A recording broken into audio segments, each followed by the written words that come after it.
Bonjour à toutes et à tous.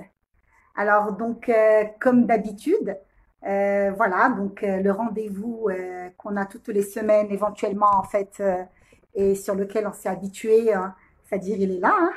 Hein. Et donc je suis très ravie et très contente encore de vous revoir et de vous retrouver, hein, c'est-à-dire sur cette plateforme, bien évidemment très instructive, très enrichissante, mais aussi on va dire très conviviale pour nous. Voilà, c'est-à-dire qu'ils trouveront du plaisir à venir, bien sûr, vous retrouver à chaque fois ici.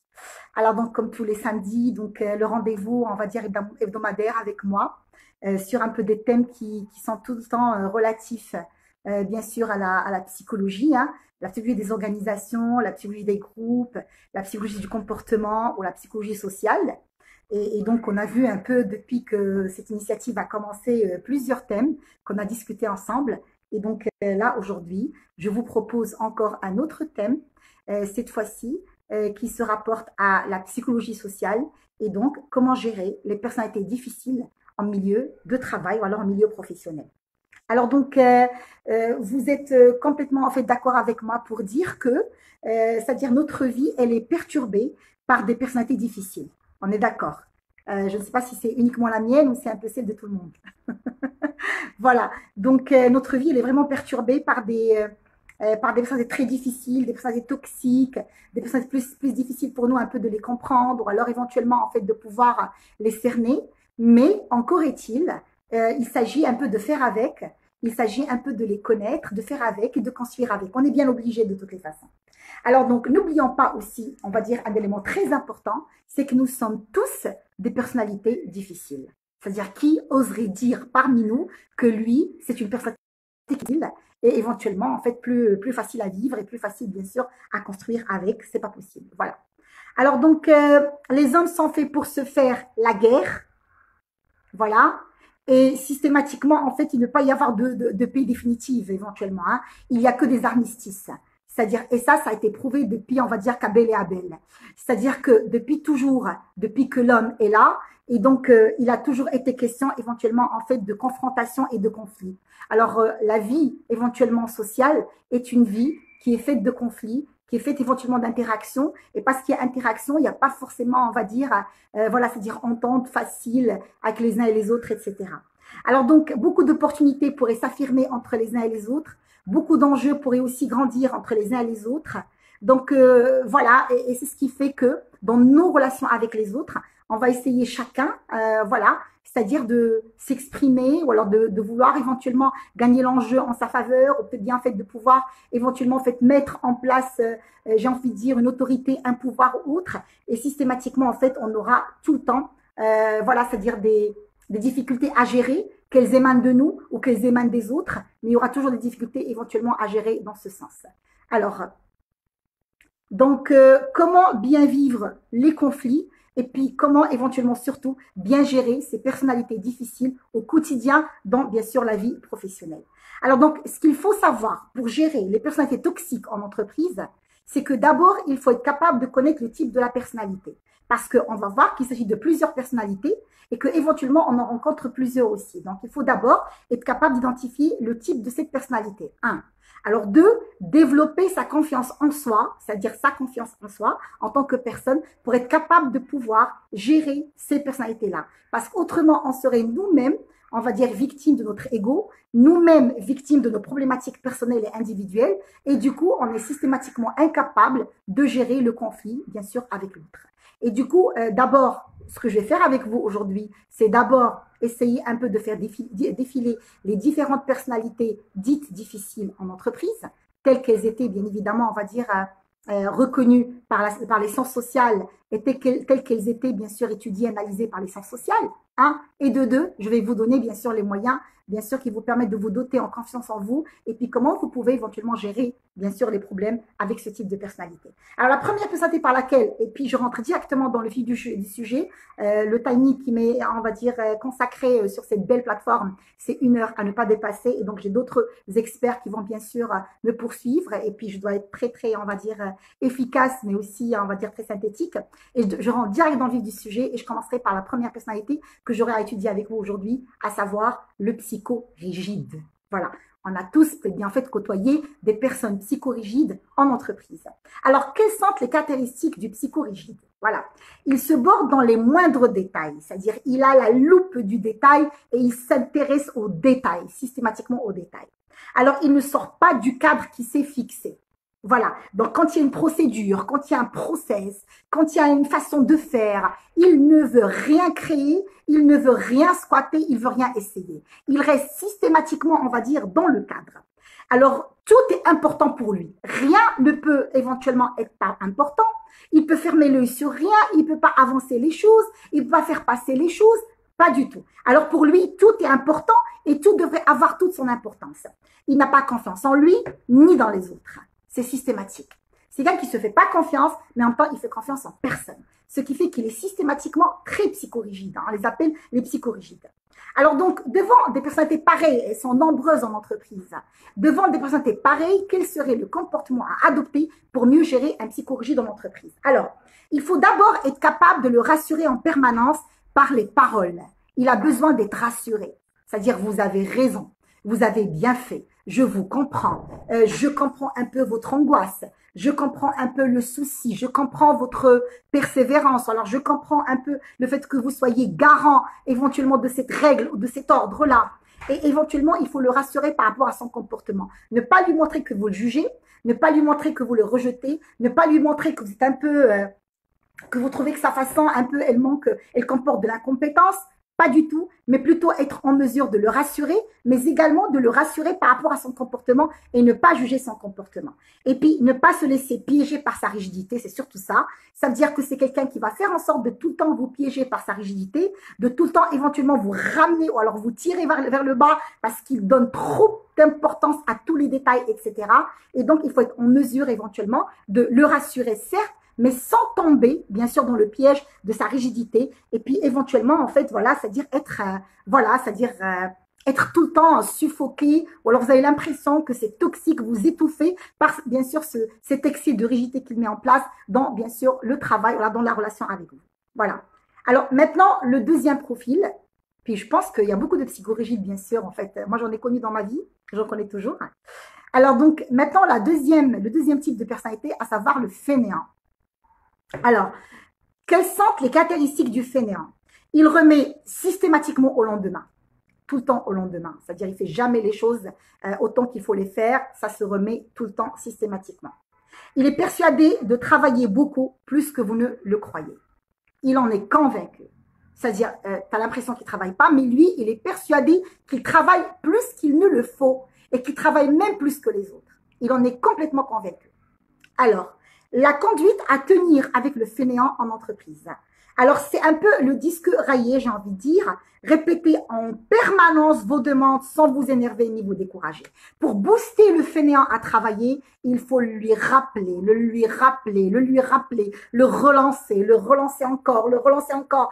Ne soyez pas gênés de le faire parce que c'est uniquement de cette façon que vous pouvez éventuellement obtenir du résultat et que vous pouvez aussi peut-être bien en fait le pousser, hein, c'est-à-dire à bouger et à donner du résultat. Voilà.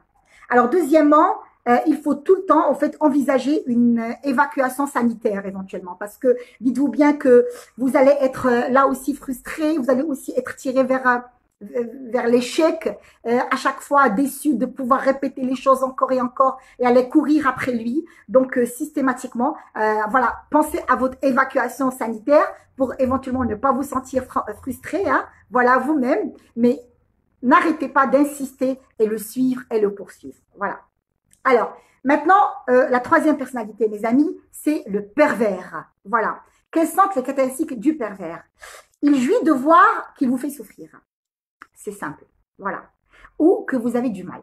Il adore vous voir en difficulté.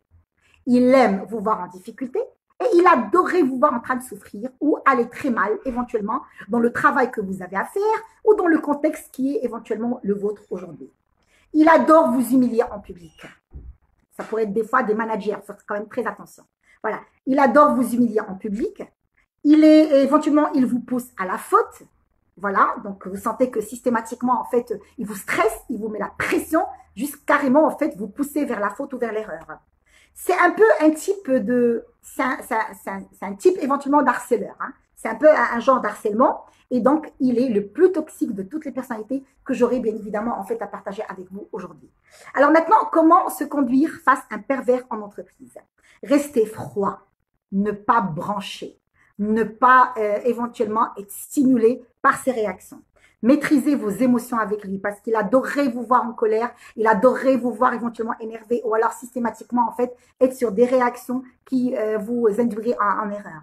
Faites-lui éventuellement tout signer parce qu'il pourrait voilà vous dire qu'il n'est pas au courant de ça ou de cela, ou alors il n'est pas d'accord, ou alors vous n'avez pas bien sûr eu son avis ou quoi que ce soit. Alors chaque quand il y a quelque chose à faire, faites-le lui signer systématiquement et puis surtout ne lui montrez jamais qu'il vous a atteint.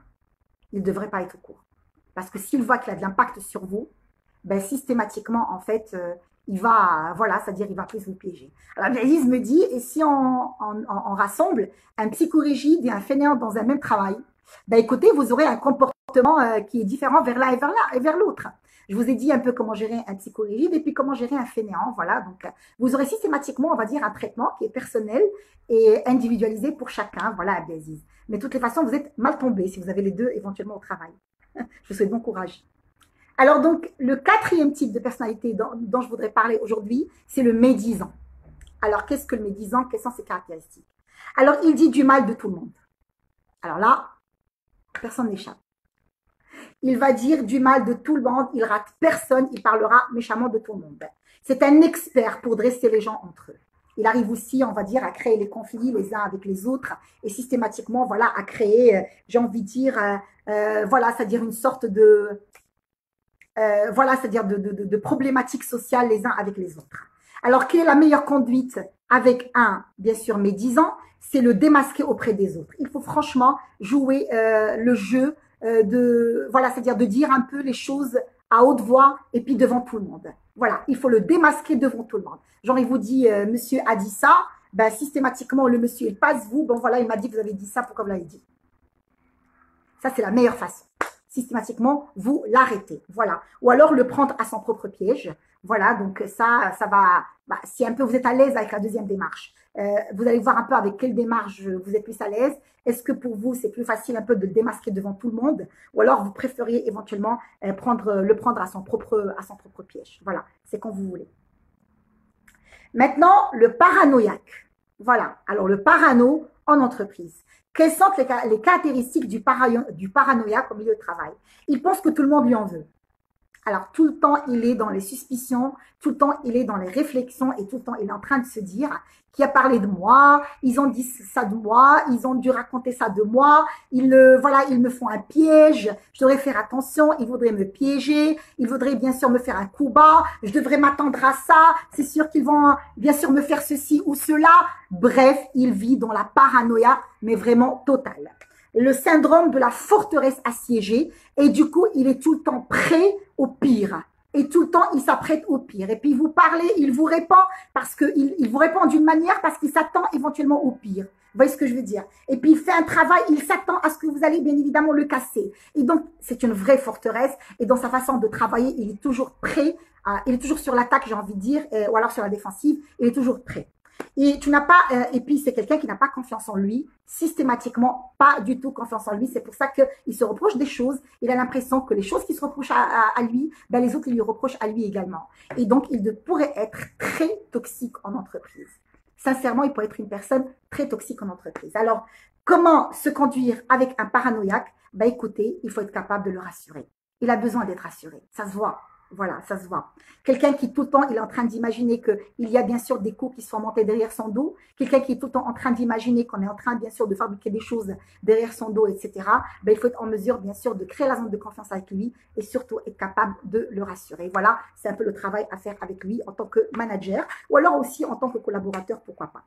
Alors donc, une autre personnalité bien sûr de laquelle je vais parler aujourd'hui, c'est bien sûr l'inquiet ou l'anxieux. Voilà, ceux qui sont portés par l'anxiété. Alors, quelles sont les caractéristiques de l'inquiet? Peut-être que vous allez vous rencontrer dans certaines de ces personnalités. Alors, si vous reconnaissez dans certaines de ces personnalités, vous avez bien compris que ce sont un peu que vos croyances, vos perceptions, et donc essayez systématiquement un peu de vous en détacher, de prendre du recul pour mieux vivre éventuellement dans la vie en général, dans l'entreprise de façon plus particulière. Et si vous connaissez un de vos collègues, ou alors de vos collaborateurs, ou de vos managers, si vous êtes manager, et qui est systématiquement une parmi ces personnalités-là, ben vous avez aujourd'hui, je pense, les techniques pour pouvoir mieux les comprendre aussi, ne pas les juger, les comprendre et essayer systématiquement de les rassurer et puis construire avec eux. Alors, quelles sont les caractéristiques de l'anxieux ou de l'inquiet? Il pense sincèrement que la pire catastrophe, elle va arriver et il est inévitable. Tout le temps. Il voit tout le temps le pire. Il voit tout le temps que la pire des catastrophes, elle va arriver, elle est proche et elle est en même temps inévitable. C'est-à-dire que personne ne pourrait éventuellement en fait l'éviter. Il est convaincu qu'on ne pourrait pas, bien sûr, on va dire, éviter l'inévitable.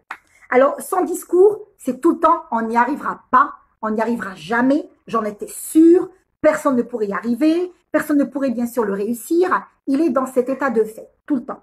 Et puis, il peut systématiquement démoraliser toute une troupe de travail, systématiquement tout le monde, parce qu'il a un peu, il fait du transfert motivationnel, ou alors ce qu'on appelle un peu du transfert émotionnel. Il est systématiquement rempli de ses angoisses et de son anxiété, et il en parle à voix haute, éventuellement devant bien sûr toute l'équipe, et puis inconsciemment, il pourrait réaliser ou alors créer ce qu'on appelle du transfert.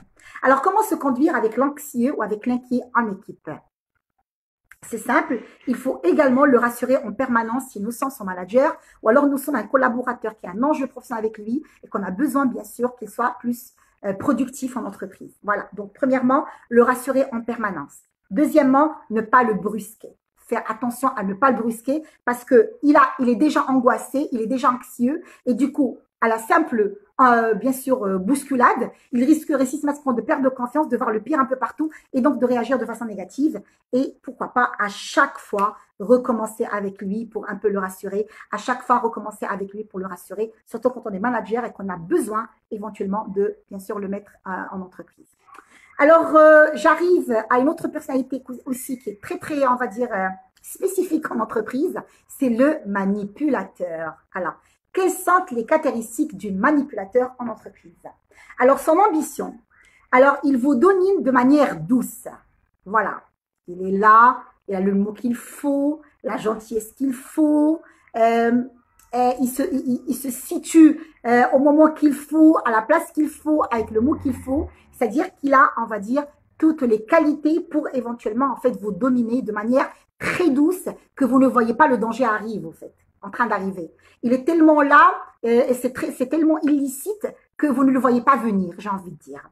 Il sait vous flatter, c'est quelqu'un qui est un grand flatteur, c'est un séducteur, le manipulateur, donc il saura vous flatter, il saura vous dire les mots dont vous avez besoin, alors les mots que vous avez besoin d'entendre. Voilà, il saura vous les dire, il n'est pas franc, il vous dira jamais ce qu'il pense réellement de vous, il vous dira pas ce qu'il pense réellement d'une situation, systématiquement, mais il vous dira tout le temps ce que vous avez besoin d'entendre de sa part ou bien sûr éventuellement de sa voix. Alors, il peut aussi être une personnalité très toxique en entreprise, hein, dans ce sens. Alors, comment se comporter avec le manipulateur en entreprise? Alors, d'abord, rire ouvertement de ses tentatives. Il doit voir qu'avec vous, ça avorte. C'est-à-dire, quand il veut de la manipulation avec vous, ça avorte. Ça ne marche pas. Voilà. Et donc, quand il vient en ami, ou là, j'ai envie de dire une flatterie, rigolez de la flatterie. Rigoler de la flatterie, riez de la flatterie de façon, on va dire, voilà, mais vraiment de façon très haute. Voilà. Pour qu'ils comprennent un peu que ça ne marche pas avec vous. Vous êtes un personnage qui est difficile à manipuler. Deuxièmement, alors lui montrer que vous avez percé sans manège. Ça veut dire, essayer un peu de lui dire du genre, oui, ça va, tu vas me dire encore ça. Et puis, c'est quand est-ce que tu vas me demander ça, là? Oui, tu comptes le faire quand, là? C'est maintenant, tu attendras comme une semaine, hein, c'est-à-dire avant de me le demander. Genre, vous êtes en train de lui dire, je sais où est-ce que tu veux en venir, je sais quelle est ta stratégie pour en venir. Bon, maintenant, je dis tout de suite, alors qu'on y va direct, dites-moi quand est-ce que tu vas venir à ça. Voilà, rapidement. Et puis, là, il va comprendre qu'avec vous, ça marche pas. Et donc, il va peut-être bien fait aller vers une communication franche, authentique et sincère. Voilà. Le narcissique. J'arrive au narcissique. Alors, quelles sont les caractéristiques du narcissique en milieu d'entreprise?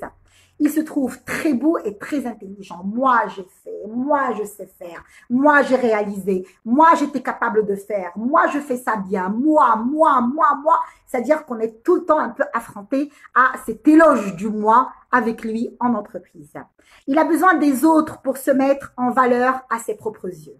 Et du coup, il a besoin de parler de lui devant les autres pour que les autres puissent bien sûr confirmer. Et quand les autres confirment, ça le flatte et il se sent bien. Voilà.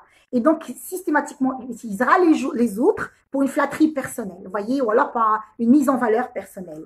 Il n'a pas du tout confiance en lui parce qu'il suffirait un peu, éventuellement, de ne pas jouer le jeu pour qu'il se remette en cause et qu'il se sente un peu très mal dans cet exercice. Alors, comment se conduire ou se comporter avec un narcissique en entreprise? Ne pas être sans public, tout simplement. Ne soyez pas sans public. Quand il est sur je fais, j'ai fait, je suis, moi, n'allez pas dans le bravo, ouais, tu es comme ça. Non. Ignorez, vous êtes indifférent, ne soyez pas sans public. Voilà, pour que éventuellement vous n'allez pas le subir à chaque fois. Autrement, vous êtes obligé d'être sans public à chaque fois quand il a besoin de parler. Et il va tout le temps vous chercher pour être systématiquement, voilà, donc, voilà, qui sont un peu votre public. Voilà. L'ignorer ouvertement, c'est-à-dire il parle de lui, moi. Après, peut-être bien vous écouter, ou alors vous regardez ailleurs, ou alors même vous, voilà, vous écoutez sans prêter attention. Dès qu'il termine, vous passez à autre chose. Mais vous ne soulignez pas ce qu'il raconte, vous ne le confirmez pas, vous ne l'affirmez pas, ou alors vous n'en tenez pas compte, j'ai envie de dire. Voilà, c'est-à-dire, franchement, vous refusez d'être sans public. Hein. Autrement, vous allez être vraiment sa victime. Et à chaque fois, il va un peu vous appeler, ou alors à chaque fois qu'il a besoin de se booster, il va aller vous chercher pour vous parler de lui devant vous. C'est... Voilà, c'est pas franchement, on va dire, à l'aise, quoi. Hein, c'est-à-dire qu'on processe. Voilà. Le cyclotimique. Donc, j'arrive un peu à un autre personnage aussi, très spécial en entreprise, le cyclotimique. Alors, qu'est-ce qu'un cyclotimique et quelles sont ses caractéristiques pour être capable un peu aussi de le repérer en entreprise? Ses sauts d'humeur sont constantes et imprévisibles. Tu comprends pas. Un jour, il te dit bonjour, et un jour, il passe devant toi, il te dit pas bonjour. Un jour, il passe, il te sourit, un autre jour, il passe, il te sourit pas. Allez, voilà. Un jour, il te fait un regard sympathique. Un autre jour, ben, le regard, il n'est pas sympathique. Mais il s'est rien passé, au fait. C'est-à-dire qu'il n'y a rien qui s'est passé, hein, à la base. Mais bon, à chaque fois, il va changer d'attitude. Et vous comprenez jamais pourquoi, comment ça s'est fait, sur quelles conditions, etc. Alors donc, une personne pareille, elle peut aussi être très toxique en entreprise, hein, c'est-à-dire de ce point de vue, très toxique. Alors, quelle conduite, bien évidemment, adopter avec le cyclotimique? Alors, se protéger. C'est-à-dire, quand il vous dit bonjour, vous dites bonjour. Quand il ne vous dit pas bonjour, ne vous remettez pas en cause. Ne dites pas pourquoi il ne m'a pas dit bonjour. Ne soyez pas malade parce qu'il ne vous a pas dit bonjour. Ne faites pas en sorte de commencer à réfléchir pourquoi il me dit bonjour quand il veut, il ne me dit pas quand il ne veut pas. Ne vous mettez pas dans cette situation-là. Et puis, voilà. C'est-à-dire, protégez-vous. Quand il vous dit, quand il vous sourit, souriez. Quand il vous sourit pas, ben vous souriez pas. Mais en même temps, vous ne posez pas la question, pourquoi est-ce qu'il ne me sourit pas? Est-ce qu'il me sous-estime? Est-ce qu'il ne m'a pas vu? Est-ce que ceci? Est-ce que cela? On s'en fout. On se protège. Et ne pas prendre ses attitudes pour soi, voilà, ne rien prendre personnellement. Il faut pas un peu vous mettre dans ces situations et vous prenez les choses un peu, voilà, de façon personnelle avec lui. Autrement, vous serez toujours mal, vous êtes toujours, et puis vous savez plus finalement, est-ce qu'il faut lui dire bonjour ou pas bonjour? Parce que dès que tu prends un peu tu te prends la tête, tu te dis non mais il m'a pas parlé bien et du coup, le lendemain, je vais pas lui dire bonjour, ben, le lendemain, il vous voit, vous dit bonjour. Alors, donc, on se protège. D'accord? Et j'arrive aussi à un autre personnage spécial en entreprise, c'est le sournois.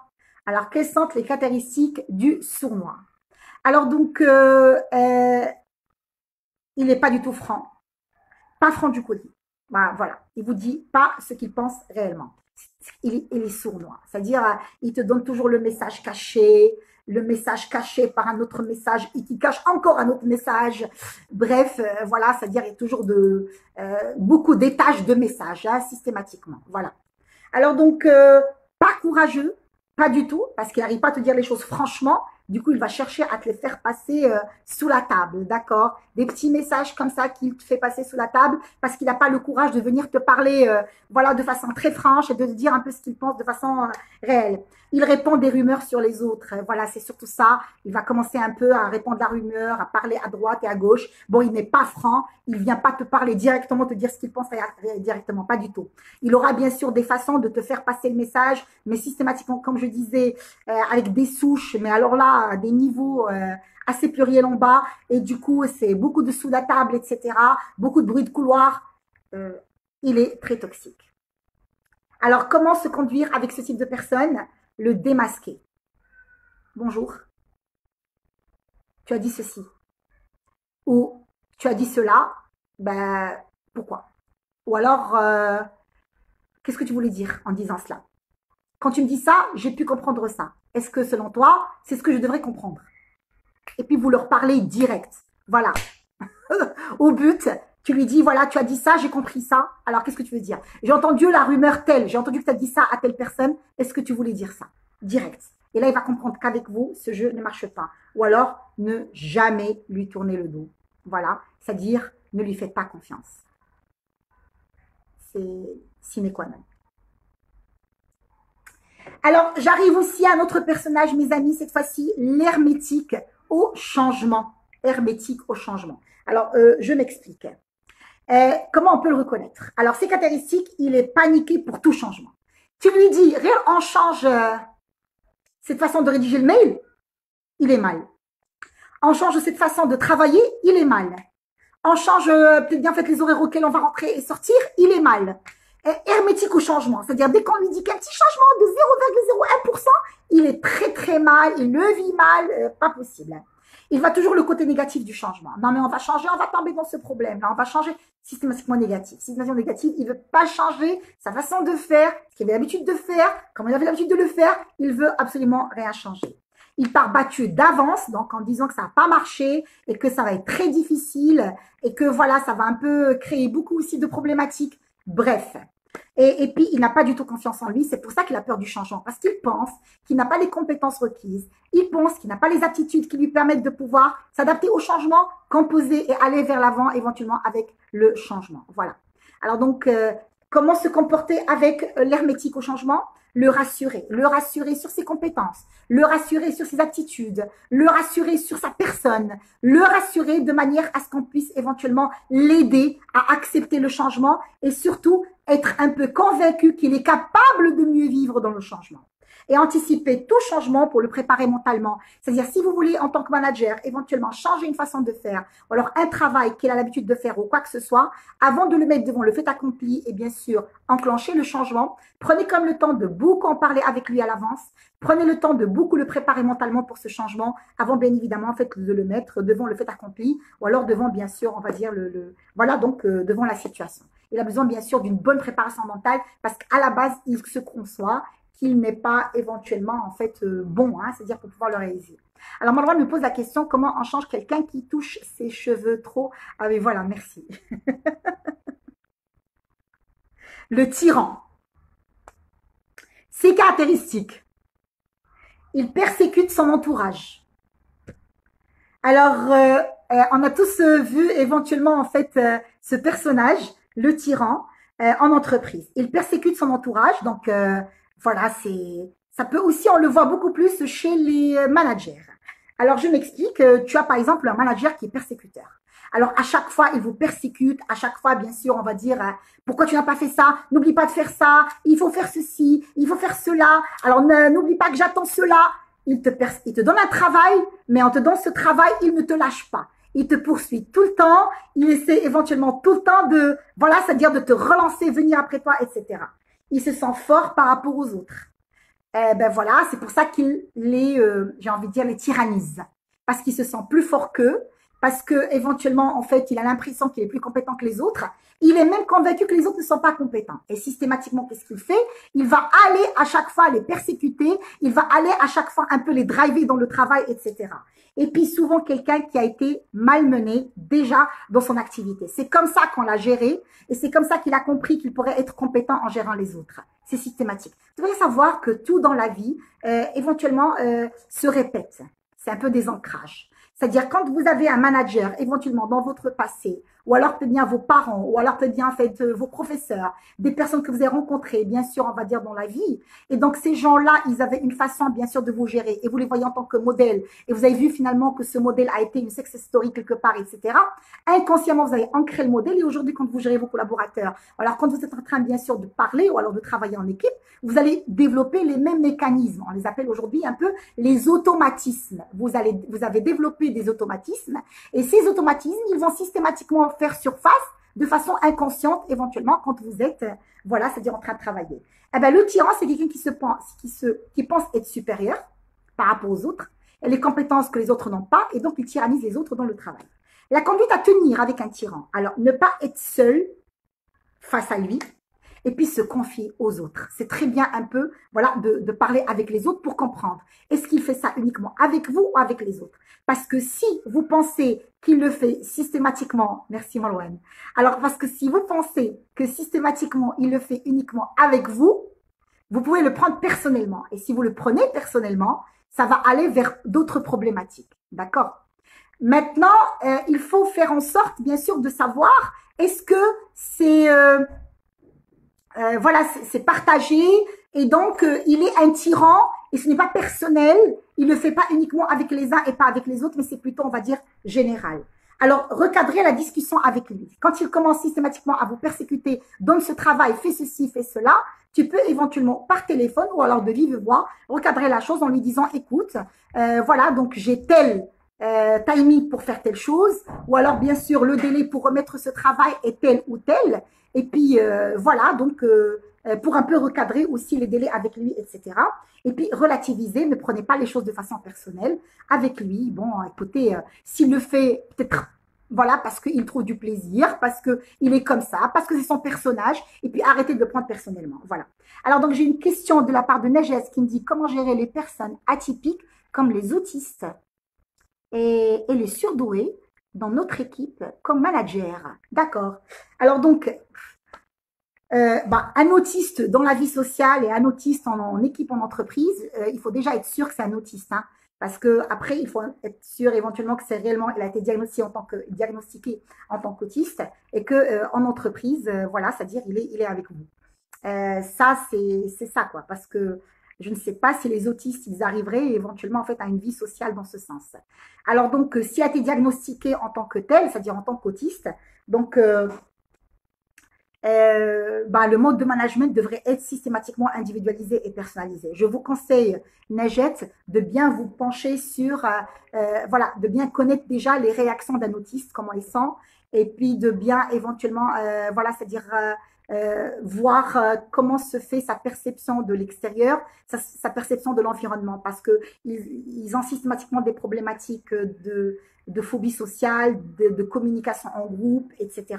Et donc, je serais un peu étonnée de savoir qu'ils arrivent déjà à s'intégrer dans une culture d'entreprise. Voilà, je pourrais peut-être bien proposer un sujet, voilà, donc qui traiterait de ça, peut-être bien en fait la séance prochaine, ça m'intéresserait. Et autre chose, comment aussi gérer les surdoués en entreprise? Les surdoués, dites-vous bien qu'ils vont s'ennuyer dans le travail qu'on leur donne. Alors faites en sorte un peu de leur donner un travail qui soit intéressant et puis un travail qui puisse, voilà, c'est-à-dire les mettre dans les challenges. Il est surdoué, ça veut dire qu'il a des compétences éventuellement et des ressources qui sont intéressantes. Donc, faites en sorte qu'il ne s'ennuie pas dans le travail et puis mettez-le éventuellement sur des opérations qui le challenge. Vous voyez ce que je veux dire? Où il aura à se casser la tête, à aller faire des recherches, à bien sûr, on va dire, se documenter, etc.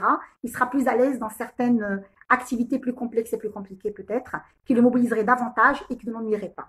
Voilà. Alors, j'arrive à une autre personnalité, hein, c'est-à-dire c'est l'irresponsable. Et puis, qu'est-ce qu'un irresponsable en entreprise et comment éventuellement on pourrait aussi le reconnaître?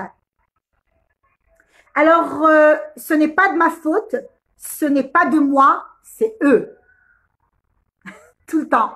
C'est pas lui, c'est pas de sa faute, c'est pas lui qui a fait, mais c'est les autres, c'est la faute aux autres. Voilà.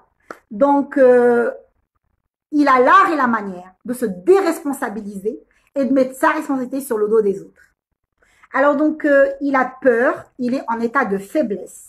devant cette responsabilité. Il a peur d'être responsable. Il n'assume pas ses responsabilités et du coup, il a peur d'avouer qu'il est responsable. Euh, Ça, c'est un réflexe chez lui. C'est comme éventuellement une personne, quand elle était gamine, ben systématiquement, en fait, elle n'a jamais accepté le fait qu'elle doit être responsable. On l'a toujours blâmée quand elle est responsable de quelque chose. Et du coup, dès qu'il y a un problème, c'est pas moi, c'est les autres. C'est pas de ma faute, c'est de la faute aux autres. Et donc, c'est toujours les autres, c'est jamais lui. Hein. C'est toujours les autres, c'est jamais lui. Alors, comment se comporter avec l'irresponsable? Voilà. Donc, il est capable d'être raisonné. Vous pouvez le prendre et le raisonner. Prenez-le de côté, discutez avec lui et essayez de le raisonner pour qu'il puisse systématiquement voir, voilà, donc il est où le, voilà, elle est où l'erreur qu'il commet et puis quelles sont les fautes qu'il commet. Et puis lui donner confiance en lui, parce que s'il a ce type de réaction, c'est qu'il n'a pas confiance en lui. Il pense que s'il commet une erreur, ça va un peu le décrédibiliser. S'il a peut-être bien fait un, voilà, donc s'il est derrière un problème, ça va bien sûr, voilà, il va être sanctionné ou quoi que ce soit. Et du coup, c'est quelqu'un qui manque confiance en lui. Alors, n'hésitez pas à le rassurer. N'hésitez pas éventuellement, en fait, à lui expliquer ou expliquer la situation pour mieux, éventuellement, en fait, aussi voilà, c'est-à-dire l'aider un peu à prendre ses responsabilités. Et j'arrive à un autre personnage en entreprise, le râleur. Quelles sont les caractéristiques du râleur? Il est contre ce qui est pour et pour ce qui est contre. C'est clair. Voilà.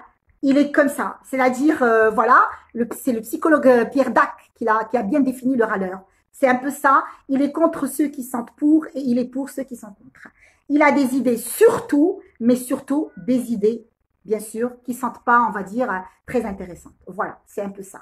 Il a toujours des idées surtout, mais les idées, ça dépend. Si tu es contre, il est pour, et si tu es pour, il est contre. Voilà. Il est là pour dire qu'il est toujours pas du tout d'accord avec toi. Alors, quelle conduite tenir avec le râleur? Ne pas le prendre trop au sérieux. Voilà, donc les idées qu'il donne, ce qu'il raconte, bon voilà, n'essayez pas bien sûr de le prendre de façon très sérieuse. Et puis ne le laissez pas gagner, bien sûr, par son esprit. Parce qu'il a des tournures d'esprit, il a des arguments, il a une façon d'argumenter, etc., qui est très, on va dire, extraordinaire. Alors ne le laissez pas, bien sûr, argumenter, ne le laissez pas gérer de cette façon. Et le mauvais chef, j'arrive à un autre personnage, le mauvais chef en entreprise. Quelles sont les caractéristiques du mauvais chef? Il ne sait pas déléguer. Il travaille à la place des autres. Il fait tout le travail des autres à leur place. Finalement, à un moment donné, tu fais un tour dans son bureau, ben, les équipes, elles sont comme ça, hein, les bras croisés, et lui, il fait tout le boulot des autres. Il ne donne pas des signaux de satisfaction, jamais te dit ni bravo, ni éventuellement tu as un travail bien sûr à refaire, ou là quelque chose bien sûr à remettre, ou quoi que ce soit. Donc franchement, c'est un mauvais chef, et puis il n'assume rien. C'est-à-dire que quand il y a un problème, ben, il ne va pas hésiter à dire que c'est toi qui es derrière ce problème et que c'est toi qui as mal fait ton travail. Alors, donc, il la conduire à tenir avec lui démontrer qu'il gagnerait à déléguer. Il faut vraiment, en fait, le convaincre, faire bien une discussion avec lui, surtout quand il faut que tu es bien le manager, et puis lui un peu expliquer qu'est-ce qu'il aurait à gagner s'il délègue le travail et qu'est-ce qu'il aurait à gagner s'il, bien sûr, il fait en sorte de faire participer aux autres au travail. Voilà, parce qu'il n'en est pas convaincu. Alors, et j'arrive aussi à un autre personnage, mes amis, c'est le coléreux. J'essaie vraiment de faire vite. Alors, donc, voilà, parce qu'il ne faut pas que je piétine sur le timing de mes collègues. Alors, c'est un impulsif vu comme un agressif. Il n'est pas agressif, mais il est colérique, il est impulsif. Voilà, il démarre en quart de tour. Rapide, il démarre. Il n'a pas besoin des autres pour exprimer sa colère. C'est-à-dire que quand il est en colère, il n'a pas besoin que tu le mettes en colère. Dès qu'il est en colère, il va exprimer sa colère. Et ça va comme ça en fait d'artifice. Il se contrôle difficilement et puis quand il est en colère, il n'arrive pas à se contrôler et du coup, il parle de sa colère, il s'exprime de sa colère. Alors, comment éventuellement se comporter avec un coléreux en entreprise, reconnaître sa colère parce qu'il n'aime pas qu'on la dénigre. Quand on dénigre sa colère, ça le met davantage en colère. Hein. C'est-à-dire, mais non, mais tu n'as pas de raison pourquoi tu te mets en colère. Non, mais je ne vois pas pourquoi tu te mets en colère. Non, dis, je comprends ta colère. Je comprends que tu sens en colère. Hein. Voilà, il ne faut pas la dénigrer. Et puis le regarder dans les yeux, mais sans agressivité. Il a besoin d'être reconnu et que sa colère soit reconnue et qu'elle soit légitimisée à votre regard pour que bien souvent il soit rassuré et qu'il puisse un peu, voilà, respirer profondément. Voilà. Alors, les gens froids en entreprise, vous savez, là, ceux qui s'en foutent complètement. Alors, leur caractéristique, ne pas confondre avec une attitude passagère, hein, parce qu'il y en a qui passent par des attitudes en entreprise où ils sont un peu, je m'en foutisse, une attitude assez froide. Non, il ne faut pas un peu aussi voilà, les confondre avec ceux-là. Ceux-là, ils passent par une démotivation, il y a un petit problème éventuellement ou quelque chose comme ça. Non, non, mais vraiment les personnes froides, j'ai envie de dire, elles s'en foutent tout le temps. Hein. Et puis, même froides, ça veut dire, ils dégagent aucune émotion, vous voyez? Aucune émotion. Tu peux carrément l'insulter, il te regarde. Tu dis bravo, il te regarde. Tu dis c'est pas bien, il te regarde. Il se protège en mettant carrément en fait un écran, voilà, une vitre, et il laisse rien ressortir. Il laisse vraiment rien ressortir. Ils n'ont pas du tout confiance en eux, ces personnes. C'est pour ça qu'elles ne montrent pas leurs émotions. Alors, quelle est la conduite à tenir avec ces personnes? Leur demander conseil. Très important, en fait. Tu le viens, tu dis, écoute, alors, on est passé par ce problème. Qu'est-ce que tu nous conseilles? On va voir un peu, quand il va donner lui un conseil, on va voir un peu sa perception, sa façon de voir les choses. Ou alors, aussi, dans votre façon de vous comporter avec eux, ne soyez pas expansif, ne soyez pas très émotif. Soyez vous-même, on va dire, assez sobre. Ayez une attitude sobre avec ces personnes-là. Parce que tant que toi, tu t'emportes, lui, il est froid, tu t'emportes encore davantage. Lui, il reste froid, tu t'emportes encore davantage. Lui, il est froid. Alors, voilà, on ne va pas vous en sortir. Hein. Maintenant, qu'est-ce qu'il faut? Comme il est froid, toi, tu te comportes avec lui de façon sobre. Froid, sobre. Et là, ça pourrait évoluer. Maintenant, si tu vois dans cette façon, cette froideur qu'il a de réagir, ça t'irrite intérieurement. Et du coup, voilà, toi, tu t'emportes. Lui, froid. Toi, tu t'emportes encore. Après, c'est toi qui vas mal. Hein, et il deviendra toxique pour toi. Donc, il faut faire très attention, s'adresser à lui de façon, on va dire, de façon assez sobre, hein, très important. Alors donc, celui qui ne fait jamais ce qu'on lui dit de faire.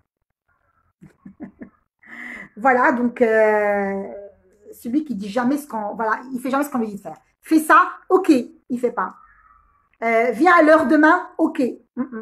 Tu peux venir demain à 8h30 si j'ai besoin de toi, ok, il viendra pas. Alors, quelles sont les caractéristiques? Alors, comme les enfants, tu lui dis de faire quelque chose, il ne fait pas. C'est comme si tu as un enfant devant toi au travail. Il a tendance à n'en faire qu'à sa tête. Tu peux lui parler, il t'écoute. Tu parles des heures et des heures avec lui, il t'écoute, tu as l'impression qu'il a compris, tu as l'impression qu'il est convaincu, tu as l'impression que ça y est, vous êtes bien. Et le lendemain, tu te rends compte qu'il ne t'écoutait même pas. C'est éventuellement un rebelle dans l'âme. Voilà. Comment se tenir avec ces gens-là? Pas d'expression négative avec eux, faites très attention. Aucune expression négative avec ce type de personnes. Voilà. Parce que dès que tu fais le négatif, il s'en prend encore à toi. Il en fera encore qu'à sa tête 3 fois, 10 fois, 20 fois. Et du coup, pas de négatif. Et puis, garder une trace écrite des incidents, c'est très important. Ça va le responsabiliser. Ça veut dire que tu écris un mail. Arrête de lui parler avec lui de façon informelle. Arrête d'être dans l'oral avec lui en entreprise. Tu rédiges des emails systématiquement. Voilà, ça va un peu le cadrer et tu auras un peu une façon un peu de le gérer en entreprise. Et bien sûr, j'arrive, c'est une transition au rebelle. Voilà, qu'est-ce qu'un rebelle en entreprise? Comment on peut le reconnaître? Il est un opposant né. Tout le temps opposé à tout ce qui se fait et comment ça se fait. Il peut être positif et apporter des solutions, des fois, comme il peut être négatif et destructeur des fois, ou bientôt. C'est-à-dire, il y a des jours où il est positif, il apporte que des choses positives. Il y a des jours où il est négatif, il casse. Négatif, pardon, il casse. Tout dépendra des jours. Alors, quelle est la conduite à développer avec ce type de personnage? Ne pas s'épuiser à l'encadrer. Systématiquement, enfin, ne pas s'épuiser avec lui. Voilà. Tu mets les paramètres et les périmètres. Voilà. Quels sont les paradigmes à évaluer avec lui et tu les transmets? Et quels sont les périmètres, les délais, etc. et tu le lâches. Maintenant, tant que tu le suis, tant qu'il va encore t'emmerder, mais alors de façon extraordinaire. Alors, s'il est positif, parce que ça lui arrive d'être positif le rebelle, alors utilise son énergie et ses idées parce qu'il devient très créatif. Quand il est positif, il est super créatif. Alors, profitez-en et utilisez bien sûr son énergie et ce qu'il dégage, éventuellement parce qu'il passera par des moments où il ne le savait pas comme ça. Alors donc, qu'est-ce qu'il faudrait retenir, mes amis? C'est que notre mental est notre meilleur allié. Pour travailler avec ces personnes-là, pour travailler avec ces personnages-là, on a un peu défilé toutes les personnes, je pense que vous avez tous reconnu en vous, faites attention, ou alors en ceux qui, bien sûr, vous entourent. Alors, notre mental est notre meilleur allié. Être conscient de soi pour se conditionner, c'est très important. Si vous êtes rebelle, soyez conscient que vous êtes rebelle. Si vous êtes narcissique, soyez conscient que vous êtes narcissique. Si vous êtes éventuellement sournois, soyez conscient que vous êtes sournois. Si vous êtes Voilà, médisant, soyez conscient que vous êtes médisant. C'est-à-dire qu'on ne vous demande pas de vous dénigrer. On est tous des personnalités difficiles. On est tous des personnalités complexes. On a tous éventuellement nos problèmes personnels. Il faut quand même s'avouer, personne n'est parfait. Ni moi, ni vous. Encore est-il. Maintenant, il faut être capable d'être conscient de ce que nous sommes. Si éventuellement je suis sournois, je dois le savoir. Si je suis rebelle, je dois le savoir. Si je suis, comme je disais, narcissique, je dois le savoir. Si je suis pervers, je dois le savoir. D'abord, et être conscient de moi pour mieux me conditionner avec les autres, pour faire attention à ne pas que je sois toxique sur les autres, à ne pas que je puisse détruire autour de moi. Très important. Et puis, notre attitude négative dépendra éventuellement, systématiquement, voilà, des autres. Alors, faites attention aux autres pour ne pas ressortir l'attitude négative en vous. Faites très attention aux autres et au comportement des autres avec vous pour gérer votre attitude négative. Tu diras, bon, écoute, moi maintenant, quand les gens me disent ça, j'ai tel type d'attitude. Et donc, systématiquement, voilà, Moulay, il me dit, il est rebelle. D'accord. Très bien, rebelle. Alors donc, c'est ça, c'est-à-dire que il faut bien sûr gérer. Alors, chacun parmi nous, il devrait renforcer sa confiance en soi. Même si je sais que je suis rebelle, je sais que je suis sournois, je sais que je suis narcissique, je sais que je suis pervers, je sais que je suis éventuellement irresponsable. On s'en fout, personne n'est parfait. On a chacun éventuellement sa personnalité et on vit bien avec.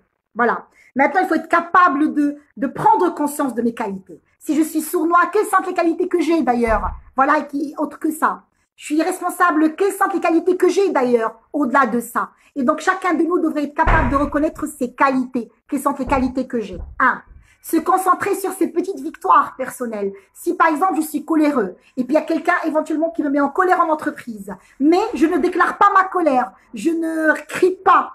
Waouh, c'est une réussite personnelle. Je m'auto-célèbre. J'auto-célèbre éventuellement cette performance que j'étais capable de gérer ma colère.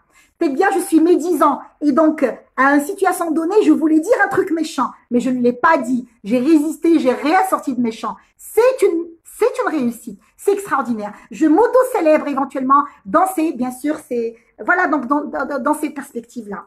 Et puis, relativiser tout le temps. Voilà, tout le temps relativiser pour ne pas être sur votre angle de perception, parce que votre angle de perception, c'est lui qui vous permet de faire les lectures qu'il faut, les interprétations qui créent les émotions et les comportements. Donc, essayez de relativiser. Pourquoi? Pour changer l'angle de perception, pour changer la lecture, pour changer l'interprétation, l'émotion et donc le comportement.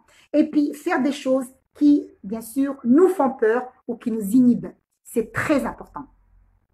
Voilà, donc faire en sorte un peu de faire, c'est pas grave Hussein parce qu'il y aura l'enregistrement et vous pouvez y revenir, il n'y a aucun souci Hussein. Alors donc voilà, c'est-à-dire c'est ça, c'est-à-dire et revenir sur ça, hein, c'est-à-dire voilà donc les choses qui vous font peur, allez les affronter. Les choses qui vous inhibent, allez les affronter. Parce que souvent ce sont nos peurs qui créent en nous les rebelles, les sournois, les narcissiques, les éventuellement voilà donc les irresponsables. Alors si vous avez une peur mes amis, allez l'affronter. Si vous avez une inhibition, allez l'affronter. C'est comme ça que vous allez contrôler le difficile en vous. Et c'est comme ça que vous allez être, bien sûr, vers le meilleur de vous-même. Et puis, n'oubliez pas, gérons nos émotions. Ce sont les émotions. C'est ce qui nous rend vivants, les émotions. Elles nous rendent vivants, ils nous rendent énergiques, ils nous permettent éventuellement de partager, d'être vivants, de créer autour de nous, en nous et autour de nous. Mais systématiquement, on ne devrait pas être soumis totalement à nos émotions. Faites très attention. Parce que les personnes soumises à leurs émotions entièrement, c'est les personnes qui vivent ce type éventuellement de problématiques et de problèmes. Donc, gérant nos émotions, bien sûr, c'est un catalyseur. Bien sûr, c'est un baromètre qui me permet de me poser les questions sur certains besoins, certains drivers, etc. Ça me permet bien sûr de mettre de la créativité dans ma façon de faire, mais en même temps, je suis vigilant, je les écoute et je prends garde à mes émotions. Et systématiquement, on sait très bien qu'on ne peut pas totalement les contrôler. On pourrait au moins les identifier. Et en les identifiant, éventuellement, on peut aussi, bien sûr, avoir la main sur eux. Voilà. Donc, pour finir, j'ai envie de partager avec vous éventuellement, en fait, un dernier dicton qui dit « Il n'est de richesse que l'autre ». C'est ça. Connaître des personnes différentes, c'est enrichissant. Connaître des personnes complexes, c'est enrichissant. Connaître des personnes difficiles, c'est enrichissant. Connaître des personnes toxiques, c'est enrichissant. Ça sert à rien de connaître que des personnes positives. Ça sert à rien de connaître que des personnes extraordinaires. Ça sert à rien de connaître que des gens agréables, etc. Après, c'est pas du tout intéressant, quoi. C'est en connaissant des personnes difficiles qu'on arrive à travailler sur nous, qu'on arrive à nous reconnaître, qu'on arrive à nous développer, qu'on arrive à nous évoluer. Quand on connaît des personnes toxiques, qu'on arrive à nous identifier, elles pourraient être bien aussi un tableau toxique en nous, bien sûr, qu'on connaissait pas, qu'on savait pas. Et du coup, connaître l'autre, c'est enrichissant. Ça nous permet nous-mêmes, bien sûr, de nous connaître et ça nous permet de nous enrichir. Donc, si vous avez des personnes difficiles dans votre entourage, ne les jugez pas. Ne vous fermez pas à elles, allez vers elles, essayez de les connaître, essayez de composer avec elles, vous allez en sortir très enrichissant et très bien sûr intéressant. Je vous remercie toutes et tous pour l'attention que vous avez accordée à ce live et comme vous le faites tous les samedis, merci encore une fois et puis je vous donne rendez-vous la semaine prochaine sur la même plateforme à la même heure. Merci à tous et à la semaine prochaine. Au revoir.